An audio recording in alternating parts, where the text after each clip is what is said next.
Tension ही नहीं लेते। अपन को पता है एक ने मोहब्बत दिखाई थी, आज तक रो रहा है।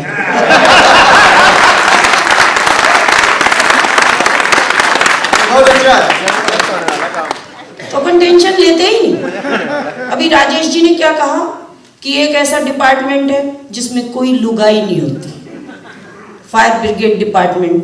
अभी राजेश जी हैं हरियाणा के, और वो अंदर बैठे थे, वो कहाँ गए सर? वो भी हरियाणा के, सीताराम जी और बहुत सारे लोग हरियाणा के।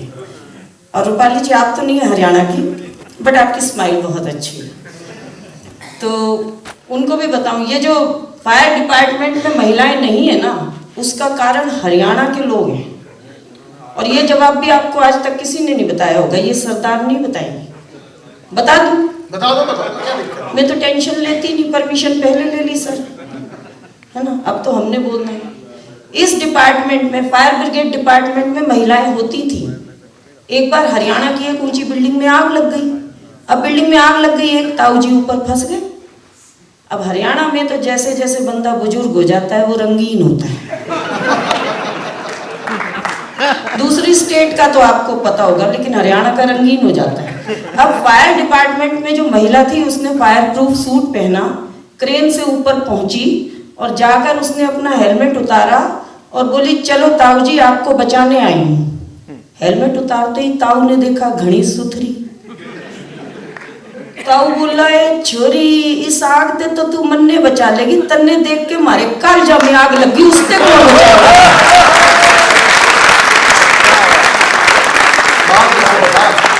बस उस दिन से ये कहा गया कि ये महिलाएं इस आग से तो भौतिक आग से बचा लेती हैं, पर दूसरी आग लगा लेती है, इनको नहीं ले जाना इस डिपार्टमेंट। और बाकी हम तो टेंशन लेते ही नहीं। सरदारों ने तो कभी टेंशन ली नहीं, वो तो जिस चीज को भी अपना बना लेते हैं।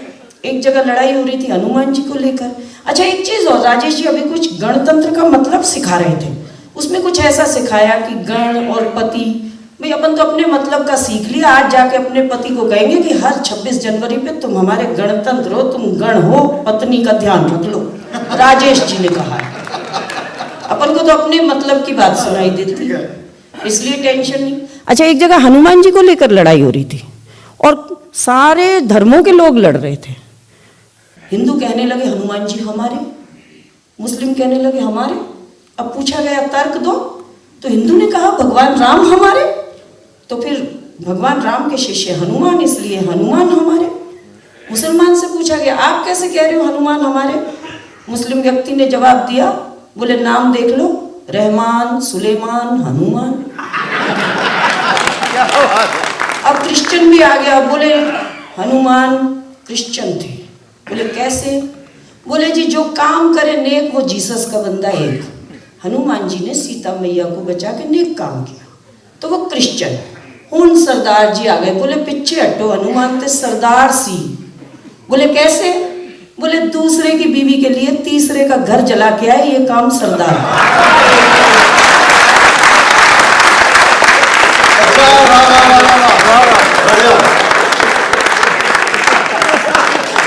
और इसकी अगली टिप्पणी देखो, और बिल्कुल बारीक बात कह रही हूं कि दूसरे की बीवी का कहना मानकर 10 साल तक देश की गद्दी पर चुपचाप बैठा रह जाए, वो भी काम सरदार है।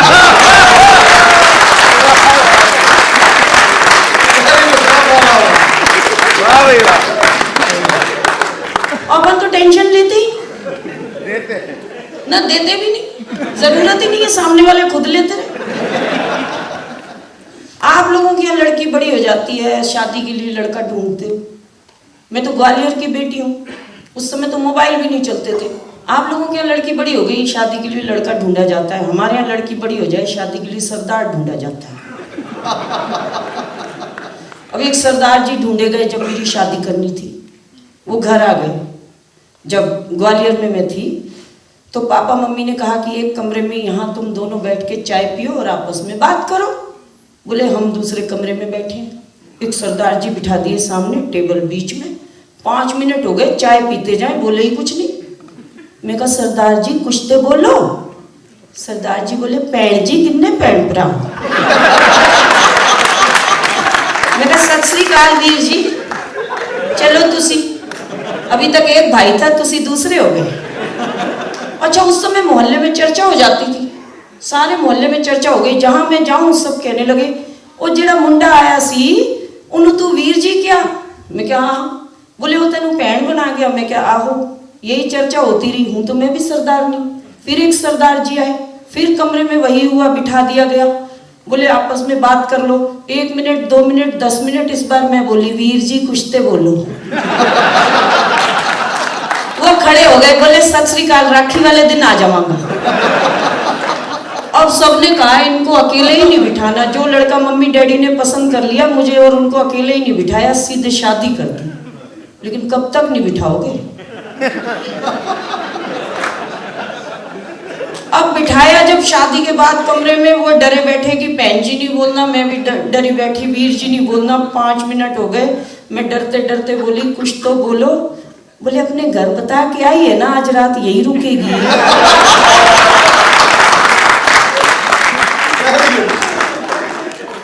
अच्छा, फिर वो मुझे बोले चल तू एक गाना सुना दे। अपन ने जिंदगी में एक गाना सीखा था, भैया मेरे। ये हालत है हमारी। अच्छा, फिर शादी के बाद हम गए शिमला घूमने।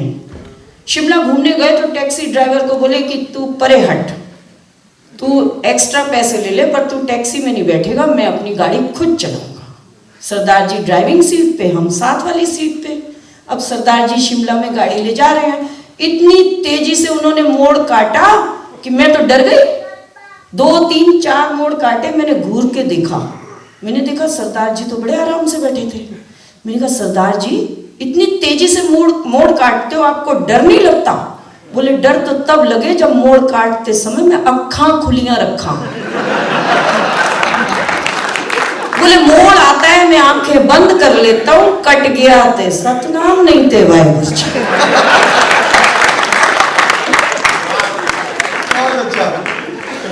वो दिन आज का दिन, मैंने तो कौन अपनी वाहिगुरू जी कराए, मैंने गाड़ी चलानी शुरू की। मैं नहीं उनको गाड़ी देती। अच्छा, फिर आ गए दिल्ली। दिल्ली आके कहते हैं चल तुझे लाल किला घुमा कर लाता हूं। मैं दिल्ली में मेहरौली की बहू।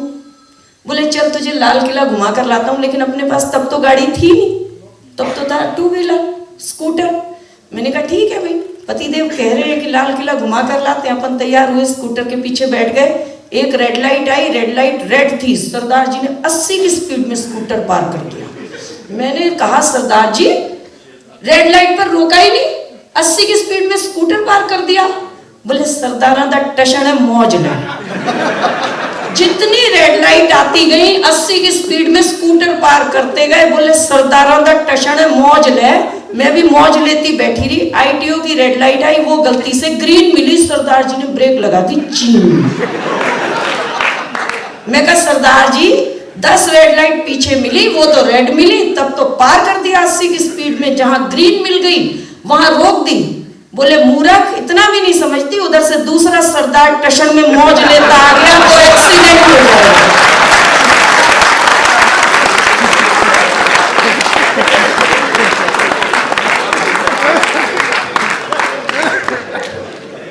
अच्छा, अभी नोटबंदी हुई, कितनी परेशानियां हुई सबको। जैसे ही नोटबंदी हुई, मेरे पति ने टीवी खोल के रोज टीवी देखना शुरू कर दिया। 8:30 बजे रोज टीवी लगा के बैठ जाते थे। मैं कहा क्या हुआ, रोज टीवी लगा के क्यों बैठ जाते हो? बोले 56 इंची सीना कुछ भी कर सकता है। मैंने कहा जैसे? बोले मैं तो इंतजार कर रहा हूं कि किस दिन मोदी जी बोले कि मेरे प्यारे देशवासियों, ये जो आपके पास आपकी पत्नी है ये सिर्फ 30 जनवरी तक ही मान्य है।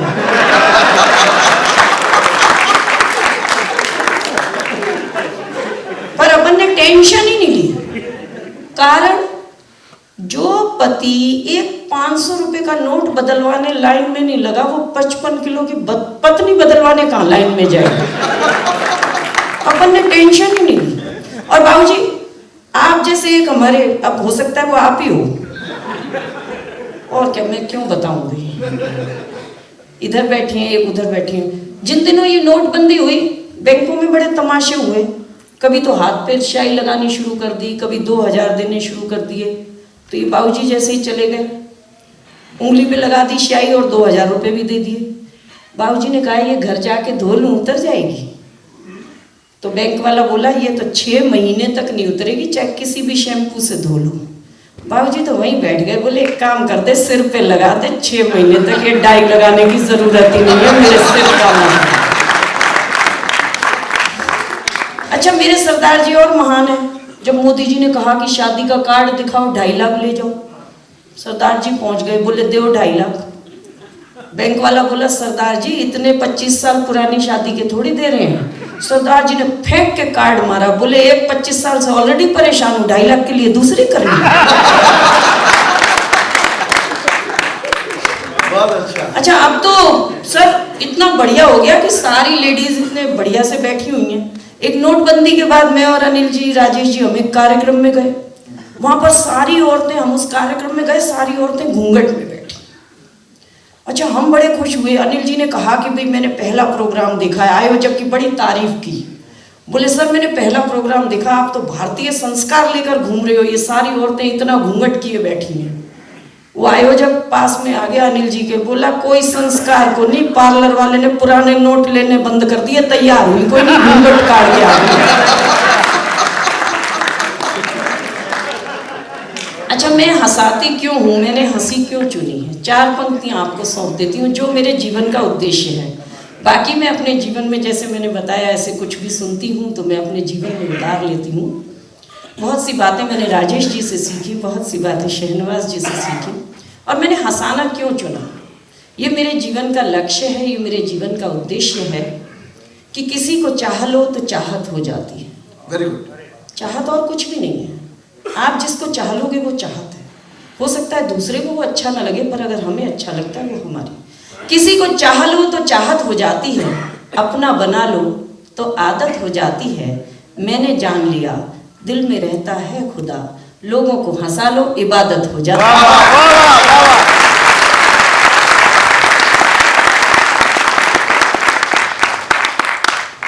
और रही बात, अभी राजेश जी ने सरदारों की बात कही, और हम सरदार सच में मस्ती में जीते हैं। अपने ऊपर हंसना सबसे बड़ा काम है और हम वही करते हैं। लेकिन एक बात कहती हूँ आपको कि सरदार वो नहीं जो सिर्फ चुटकुलों में आते हैं, सरदार वो नहीं जो सिर्फ चुटकुलों में आते हैं, सरदार तो वो हैं जब देश में खाद्यान्न की जरूरत पड़े तो 65% गेहूं पंजाब में उगाते हैं। सरदार वो नहीं जो सिर्फ चुटकुलों में आते हैं, सरदार तो वो हैं जब सरहद पर जरूरत आन पड़े तो 78% सिख रेजिमेंट सबसे आगे आते हैं। और आपको हकीकत से रूबरू कराती हूँ बिल्कुल ताज़ा। आपने देखा होगा कश्मीर में बाढ़ आई थी। सरदार वो नहीं जो सिर्फ चुटकुलों में आते हैं, सरदार तो वो हैं जब कश्मीर में बाढ़ आ जाए तो 1 लाख भोजन के पैकेट रोजाना गोल्डन टेम्पल से कश्मीर पहुंचाते हैं। और सरदार वो नहीं जो सिर्फ चुटकुलों में आते हैं, सरदार वो हैं जब नोटबंदी से मजदूर और लोग परेशान तो 7 क्विंटल लंगर की जगह 14 क्विंटल लंगर हर दिन बंगला साहब में बनाते हैं। और एक सरदार हमारे अपने पति देव जो बहुत ही बढ़िया है, कोई टेंशन हम लेते ही नहीं क्योंकि मस्ती में हम रहते हैं। ऐसा नहीं कि मेरी उनकी लड़ाई नहीं होती, लेकिन लड़ाई बहुत मजेदार होती है। कल ही मेरी और मेरे पति की हुई जोरदार लड़ाई। पति ने भगवान को गुहार लगाई, बोले तंगा क्या हूं ऐसी पत्नी से, तू मुझे उठा ले। मैं कौन सी कम थी? मैं बोली हे भगवान, मैं भी तंग आ गई ऐसे पति से, तू मुझे बुला ले। पति बोले भगवान जी मेरी एप्लीकेशन छोड़ दे, पत्नी की लगा। लेकिन हम दोनों पति पत्नी इसी तरह लड़ते झगड़ते जिंदगी गुजार लिया करते हैं। हम दोनों एक दूसरे से नहीं, उस ऊपर वाले से डरते हैं। वो जैसे चाहे डुगडुगी बजाता है, वो जैसे चाहे सबको नचाता है। सिर्फ उसी के हंसाने से हंसती है ये दुनिया, वरना इस दुनिया में कौन है जो दूसरों को हंसाता है।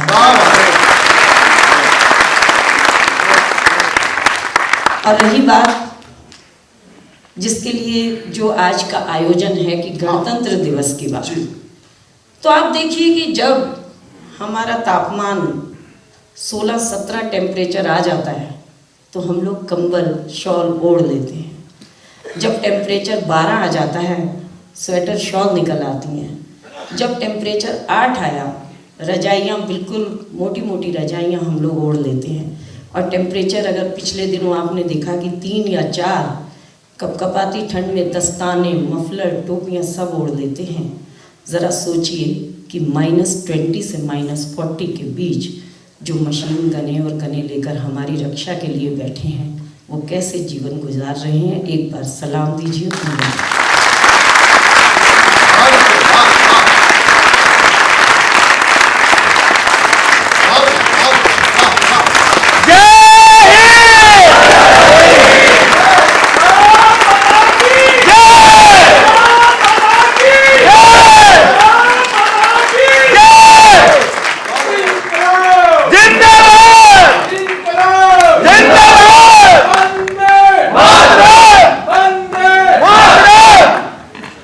बहुत शुक्रिया जिन लोगों में देश प्रेम का इतना जज्बा हो। आज मुझे और एहसास हो गया कि कैसे लोग देश की खातिर हंसते हंसते जान दे देते हैं। और मुझे लगता है कि उस माँ का जिगरा कितना बड़ा होता होगा जो माँ अपने बच्चों को वहाँ भिजवा देती है। तो ज़रूरी नहीं कि कोई मेरे परिवार से ही जाए या मेरे पड़ोस से या मेरे कुनबे से जाए। 4 पंक्तियाँ सौंपती हूँ कि यूं तो उसका तुझसे न मुझसे कोई नाता है। यूं तो, जो सेना के किसी सैनिक की बात कर रही हूँ, कि यूं तो उसका तुझसे न मुझसे कोई नाता है, पर मत भूलना उसको जो सरहद पर जाता है। मैं हंसूं तुम हंसो और हंसता मेरा देश रहे, इन खुशियों की खातिर वो खुद लिपट तिरंगे आता है।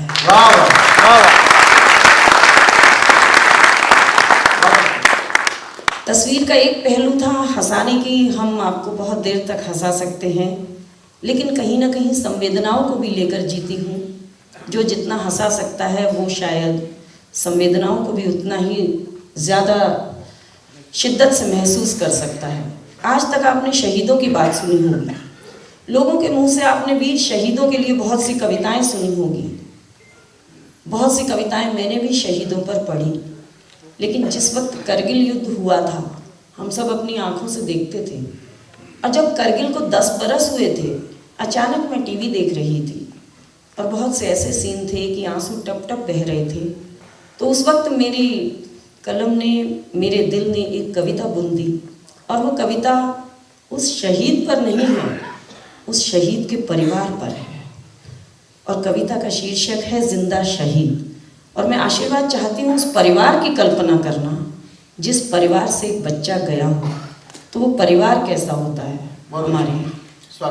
हालांकि कई दिन बाद इस कविता को ला रही हूँ, लेकिन आज मन है कि आपके बीच जब ये देश प्रेम का जज्बा देखा तो मैं चाहती हूँ आप उस कविता को सुनिए। शहीद की शहादत अपनी जगह, पर उस परिवार को भी तो जानिए कि जब बेटा पैदा होता है तो हमारे हिंदुस्तान में एक प्रथा है कि हम लोग गांव वगैरह में थाली बजाते हैं। वहाँ से कविता शुरू करती हूँ कि पैदा हुआ बेटा बजाई गई थाली, पैदा हुआ बेटा बजाई गई थाली, फिर हर बरस घर में उस बेटे ने की पूजा तो मनी होली दिवाली। क्योंकि हमारे यहाँ होता है ना, छोटे बच्चों को हम पूजा में आगे बिठाते हैं कि पैदा हुआ बेटा बजाई गई थाली, फिर हर बरस बेटे ने की पूजा तो घर में मनी होली दिवाली। फिर वो लाल धीरे धीरे बढ़ने लगा, ढेरों मोटी किताबें पढ़ने लगा। माँ उसे देखकर उसकी बलाएं उतारती थी, और जवां बच्चे को देखकर अपनी आंखों में हजारों सपने संवारती थी। जवां होकर बेटे ने माँ के हाथ एक लिफाफा थमाया, जवां होकर बेटे ने माँ के हाथ एक लिफाफा थमाया। माँ ने देखा बेटे ने इंजीनियरी डॉक्टरी के सारे सपनों को ठुकराया।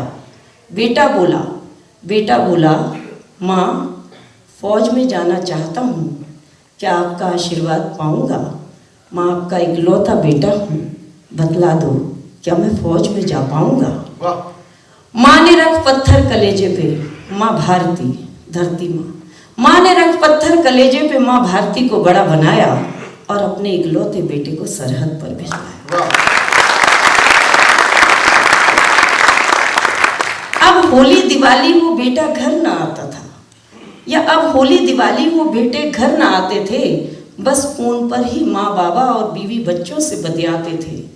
ऐसे में एक दिन करगिल का एक ऐसा दिन भी आया जब बच गया मेरा करगिल, पर माँ का वो लाल बच न पाया। जरा सोचिए जिस बेटे क्या बीता होगा उस माँ पर, जिस बेटे के जन्म पर जिसे ढेरों मिली बधाई थी, क्या बीता दिल पर जब उसकी लाश लिपट तिरंगे घर आई थी। दे तोपों की सलामी तिरंगा उड़ा दिया गया और माँ के उस लाल को हमेशा के लिए सुला दिया गया। आज भी माँ को अनायास जब अपने बेटे की याद आती है, वो तत्काल फोन करने के लिए फोन को उठाती है, फिर याद आ जाता है कि बेटा तो है नहीं दुनिया में।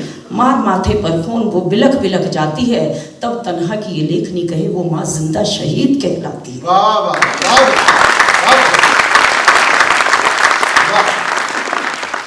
जरा सोचिए जिस बेटे को चलने के लिए कभी अपनी उंगली थमाई थी, क्या बीता होगा उस पिता पर जब उस बेटे की लाश उसने कांधे उठाई थी।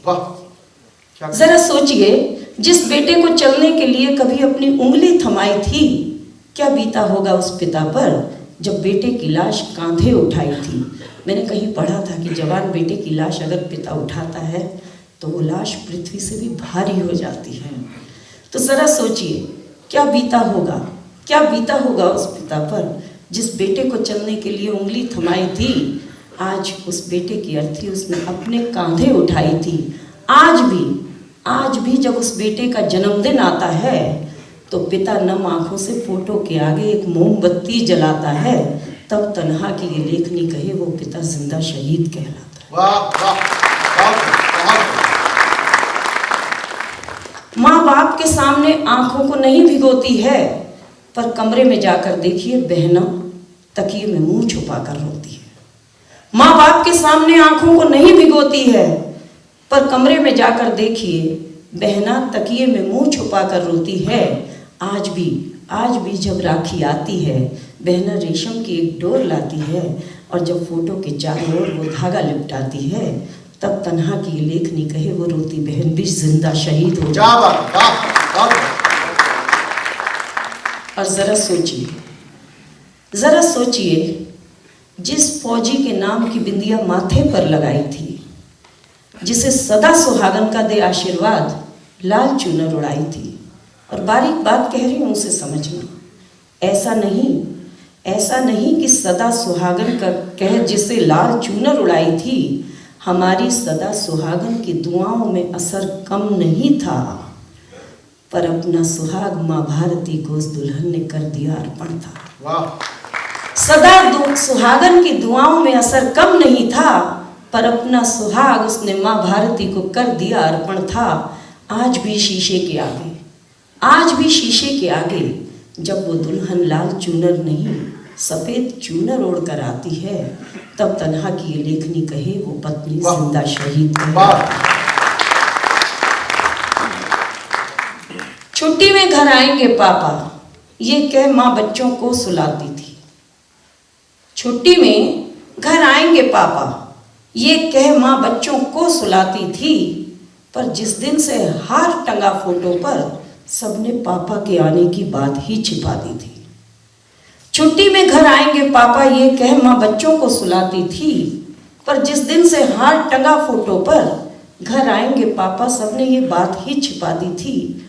फोटो में पापा देख जब वो बच्चे बड़े हो जाते हैं, तब तन्हा की ये लेखनी कहे वो बच्चे भी तो जिंदा शहीद कहलाते हैं।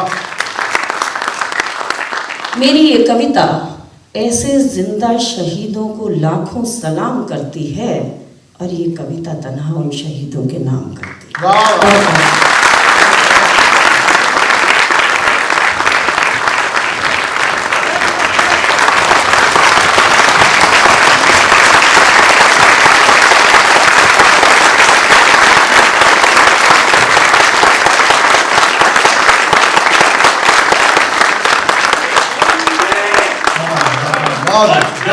मातरम।